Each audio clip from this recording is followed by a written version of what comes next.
Hello everyone, welcome back my YouTube channel. आप सभी का स्वागत है मेरे यूट्यूब चैनल पर डी एजुकेशन क्लब पर। और आज की जो वीडियो होने वाली है वो बीए प्रोग्राम सेमेस्टर 6 के स्टूडेंट के लिए होने वाली है, जिनका आज इकोनॉमिक्स का पेपर है। जी हाँ, कुछ बच्चों का फर्स्ट शिफ्ट में है, कुछ का सेकेंड शिफ्ट में है। तो ये फर्स्ट शिफ्ट वालों का क्वेश्चन पेपर है। आपकी जो इकोनॉमिक्स है इसका नाम है बेसिक कंप्यूटेशनल तकनीक फॉर डेटा एनालिसिस। ये आपके क्वेश्चन पेपर का नाम है जो कि फर्स्ट शिफ्ट में पूछा गया है।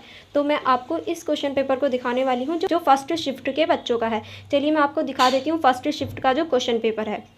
यहाँ ये थोड़े से निर्देश हैं, ठीक है। उसके बाद देख लेते हैं। जैसे कि आप सभी देख सकते हैं, यहाँ क्वेश्चन नंबर 1 पहले इंग्लिश में दे रखा है एंड देन यहाँ क्वेश्चन नंबर 1 हिंदी में दे रखा है, जहाँ आपको औसत के गुण और दोष के बारे में बताना है। और फिर यहाँ कंपनी के थोड़े से आंकड़े दे रखे हैं और यहाँ आपको माध्य निकालना है, ठीक है। उसके बाद में जो सेकंड क्वेश्चन है यहाँ आपको इंग्लिश में दे रखा है। चलिए इसको हिंदी में दिखा देती हूँ। मुझे पता है पिक्चर थोड़ी ज़्यादा क्लियर नहीं है, बट जैसी पॉसिबल हो पाई है मैं आपको दिखा रही हूँ। जो सेकंड क्वेश्चन है यहाँ आपको गुणांक निकालना है, यानी इन सब का गुणांक निकालना है। एंड जो थर्ड क्वेश्चन है आप देख सकते हैं, यहाँ इंग्लिश में है, आप चाहो तो रीड आउट कर लेना अच्छे से। एंड यहाँ ये हिंदी में दे रखा है, जहाँ आपको चतुर्थ विचलन, मानक विचलन और औसत विचलन के बारे में बताना है, इनके संबंध बताने हैं इस टेबल को देखकर, ठीक है। फिर यहाँ इस टेबल के अकॉर्डिंग कुछ क्वेश्चन पूछा गया है, जैसे कि आप यहाँ देख सकते हैं, ठीक है। ये नेक्स्ट क्वेश्चन है और इसका जो आपको निकालना है, यहाँ आपको औसत ज्ञात करना है। जैसे कि आप देख सकते हैं यहाँ आपको औसत ज्ञात करना है। ये टेबल दे रखी है। फिर चलिए ये आपको यहाँ पर औसत ज्ञात करना है, तो आपको यहाँ इसका औसत ज्ञात करना है, ठीक है। चलिए आगे देखते हैं। अब ये इस टेबल से रिलेटेड ही कुछ क्वेश्चंस हैं, जैसे कि आप देख सकते हैं पहले इंग्लिश में है, फिर यहाँ हिंदी में दे रखे हैं।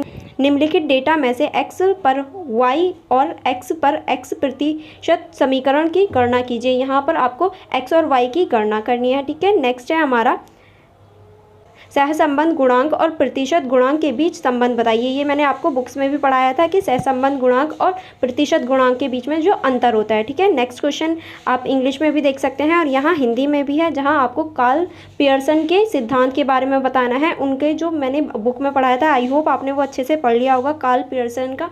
तो उसी के अकॉर्डिंग आपको ये आंसर सॉल्व करना है, ठीक है, क्वेश्चन सॉल्व करना है।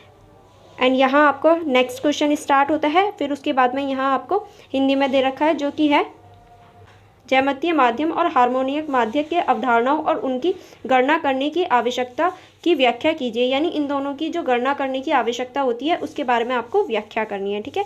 नेक्स्ट आपका क्वेश्चन नंबर 7 स्टार्ट होता है। जैसे आप देख सकते हैं पहले इंग्लिश में है, फिर है ये हिंदी में, जिसमें पूछा गया है किसी परियोजना की शुद्ध वर्तमान मूल्य से क्या समझते हैं आप। यानी जो किसी भी परियोजना होती है उसके जो शुद्ध मूल्य होते हैं उससे आप क्या समझते हैं ये बताना है। और यहाँ आपको ये पूरी टेबल दे रखी है, ठीक है।